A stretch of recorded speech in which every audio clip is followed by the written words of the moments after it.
காட்டணும் இல்லையான்னு சரிடா, உனக்கு சாமர்த்தியம் இருந்தா நீ பாரு, எனக்கு சாமர்த்தியம் இருந்தா நான் பாக்குறேன். கிளம்புங்க. ஓகே, இன்னில இருந்து நமக்குள்ள பேச்சுவார்த்தை வேண்டாம். நான் அந்த பொண்ணை லவ் பண்ணிட்டா நீயா வந்து பேசு, நீ லவ் பண்ணிட்டீனா நானா வந்து பேசுறேன். ஓகே வெங்கட், நீதான் இதுக்கு நீதிபதி, என்ன சொல்றேன்? சாரி பிரதர், நீதிபதி அளவுக்கு எனக்கு ஒன்றும் வயசாகல. எங்களுக்கு இளம ஊஞ்சல் ஆடுது. நானும் இந்த கோதாவில குதிக்கிறதா முடிவு பண்ணிட்டேன். வெங்கடா, உன் பர்சனாலிட்டிக்கு உனக்கும் இப்படி ஒரு ஆசையா? சரி, நீ என்னமோ கொஞ்சம் கலரா இருக்கிற, அதுக்காக என்ன வேணாலும் பேசுங்க அர்த்தம் இல்லடா. இத பார், ரஜினிகாந்த் ஆயிரக்கணக்கான லவ் லெட்டர் வருதுன்னா எப்படிங்கிறண்டா? அந்த ஆளு என் கலர் தான். இனிமே நாங்க 2 பேத்துக்கு பேச போறதா இல்ல. கூடி சீக்கிரம் அந்த பொண்ணை நான் லவ் பண்ணி காமிக்க போறேன்டா. அதுக்கப்புறம் நீங்களா வந்து எங்க கூட பேச போறீங்க. என்ன வரட்டா? டேய் இல்லடா, சூதாட போனாலும் நியாயம் தர்மம் வேணும். இவன் எதிர் வீடு, அந்த பொண்ணு வீட்டுல நம்மளை பத்தி தப்பான பிரச்சனை பண்ணி வைக்க கூடாது. கொஞ்சம் சொல்லி வை. என்னடா கால் விழுந்துச்சா? எனக்கு என்னைக்குமே முதுகுல குத்துற பழக்கம் கிடையாது. நீங்க 2 பேரும் அதை செய்யாம இருந்தா போதும். வர்றேன்.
மன்னவனின் மார்பினில் உறவாடு மஞ்சள் வெயில் மாலை இது கொஞ்சி விளையாடு மன்னவனின் மார்பினில் உறவாடு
ஏண்டா டேய், நீங்களா ஸ்டூடெண்ட்ஸுங்களா? உங்களுக்கெல்லாம் கொஞ்சமாவது மனிதாபிமானம் இருக்காடா? சொல்லுங்கடா. கேவலம் ஒரு குரங்கு பொம்மையை வரைஞ்சு வச்சு திருச்சியில இருந்து வந்த இந்தி பண்டிட்னு எழுதி வச்சிருக்கீங்களே, இது நியாயமா? இது தர்மமா? இது முறையா? மாதா பிதா குரு தெய்வம்னு சொல்லுவாங்கடா. மாதாவை விட பிதாவை விட குருதாண்டா நமக்கு கண்கண்ட தெய்வம். அவர் நமக்கு கண்கள் மாதிரிடா, நம் வாழ்க்கைக்கு வழிகாட்டிடா. அவருக்கு இப்படி ஒரு கலங்கத்தை உண்டு பண்ணிட்டீங்களே. என் மாணவ மணிகளே, இந்த மாதிரி பண்ணிட்டீங்களேடா. இந்த அவமானத்தை எப்படிடா சகிப்பேன்? ஐயோ, நான் இனி என்ன செய்வேன்? இந்த கலகத்தை எப்படி போக்குவேன்? எப்படி போக்குவேன்?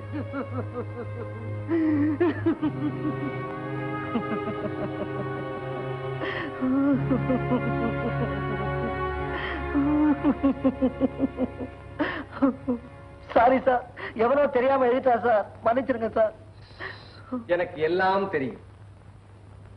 காளான்களும் புல்லுருவிகளும் கோடாலி காம்புகளும் எல்லா கல்லூரிகளிலும் உண்டு. அவர்களை திருத்தவே முடியாது. பொறுமையோடு சகித்துக் கொள்ள வேண்டும். இது ஆசிரியருடைய தலைவிதி. மாணவர்களே, இந்த மணியான மாணவனை பாருங்கள். இவரை கண்டு திருந்துங்கள். வாழ்ந்தால் இவனை போல் வாழ வேண்டும், உயர்ந்தால் இவனை போல் உயர வேண்டும். இவன் உங்களுக்கெல்லாம் ஒரு வழிகாட்டி. சார், என் பேரு ராஜேந்திரன் சார். நல்ல பெயர், அழகான பெயர். போய் உட்கார்.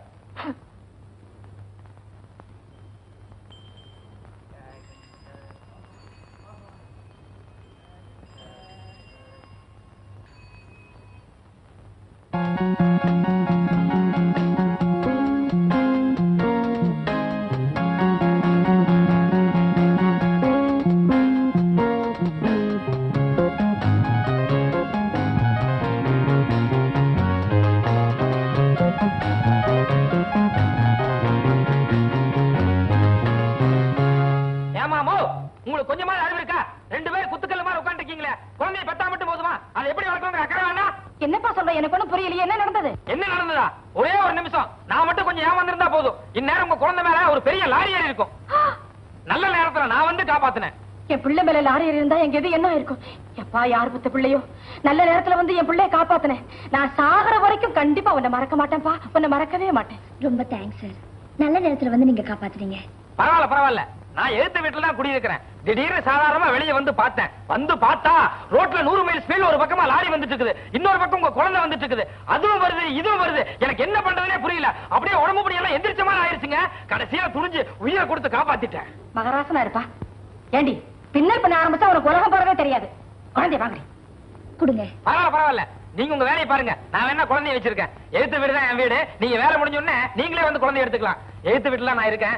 என் பேர் பழனிசாமி. உனக்கு எதுக்குப்பா வீண் சிரமம்? கொண்ட. நோ நோ, இதுல என்னங்க சிரமம் இருக்கு? எனக்கு என்னமோ உங்க குழந்தைய பார்த்தோன்னே ஒரு ஒரு ஒரு இது, அது எனக்கு எப்படி சொல்றதே தெரியல. ஆமா, குழந்தைக்கு என்ன பேர் சொன்னீங்க? பப்பி. பப்பியா? நாட்டிய பேரொழி பத்மினியை கூட பப்பி பப்பின்னு எல்லாரும் செல்லமா சொல்லுவாங்க. ஆனா இந்த குழந்தை அதே மாதிரி வந்துருங்க. எனக்கு என்னமோ தெரியுது, அதே மாதிரி வரப்போகுது. பப்பி மாதிரி வருவாளா? ஆமாங்க. வாய் முகூர்த்தம் அப்படியே வரட்டுப்பா. அப்ப நான் போயிட்டு வரட்டுங்களா? எழுத்தாப்புலதான் என் வீடு. நீங்க வேலை முடிஞ்சோடனே நீங்களே வந்து குழந்தை எடுத்துக்கலாம். போயிட்டு வரட்டுங்களா? வர்றம்மா. ஐயோ, என் புச்சி, என் கண்ணு அக்கா மாதிரி. இந்த பையனுக்கு தான் நம்ம குழந்தை மேல எவ்வளவு ஆசை. அடியே, நாட்டிய பேரொழி பத்மினி மாதிரி வரும்னு சொல்லிட்டு போறான். நல்ல பையன். குழந்தை என்னமா கொஞ்சரா, என்னமா கிள்றா, என்ன அழகா